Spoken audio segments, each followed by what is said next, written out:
ಧನ್ಧಾನ್ಯಂ ಪಶಂ ಬಹುಪುತ್ರಲಾಭಂ ಶತ ಸಂವತ್ಸರಂ ದೀರ್ಘಮಾಯುಃ.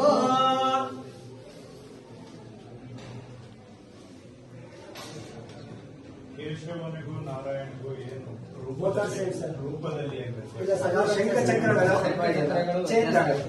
ಕೇಶವ ಅಂದ್ರೆ ಮೊದಲನೇ ರೂಪ, ಈಗ ಲಾಭ ಇರುತ್ತೆ. ಶತಮಾನೋವಧಿ ಶತಾಯ ಪುರುಷ ಶತೇಂದ್ರಿಯ ಆಯುಷ್ಯೇಂದ್ರಿಯೇ ಎಲ್ಲ ಒಬ್ಬರೇ ಗೊತ್ತು. ವಿನ್ಯಾಸಗಳು ಚೇಂಜ್ ಆಗುತ್ತೆ. ಬಲಗಡೆ ಚಕ್ರ ಇರುತ್ತೆ, ಎಡಗಡೆ ಶಂಖ ಇರುತ್ತೆ, ಕಟಿ ಹಸ್ತ ಅಂತೇಳಿ ಹಸ್ತ ಹಿಂಗ್ ಬರುತ್ತೆ. ಶ್ರೀನಿವಾಸ ಒಂದು ಅಭ್ಯಾಸ 24 ರೂಪ ಸರ್. 24 ರೂಪದಲ್ಲಿ ಪ್ರತಿ 6 ರೂಪಕ್ಕೆ ಅದೇನು ಶಂಕುಚಕ್ರದ ಪದ್ಮ ಇದೆ ಅದು ಬದಲಾವಣೆ ಆಗುತ್ತೆ. ಹೌದು ಸರ್, 24 ಬದಲಾವಣೆ ಆಗುತ್ತೆ. ಇದು ನೋಡಿ ಕೇಶವ ಅಂತ ಎಲ್ಲಿದೆ ಇಡೀ ಭಾರತ ದೇಶದಲ್ಲಿ ಇದೇ ರೂಪದಲ್ಲಿ ಇರಬೇಕು. ಎಡಗಡೆಗೆ ಚಕ್ರ, ಬಲಗಡೆ ಶಂಖ. ಸರಿ,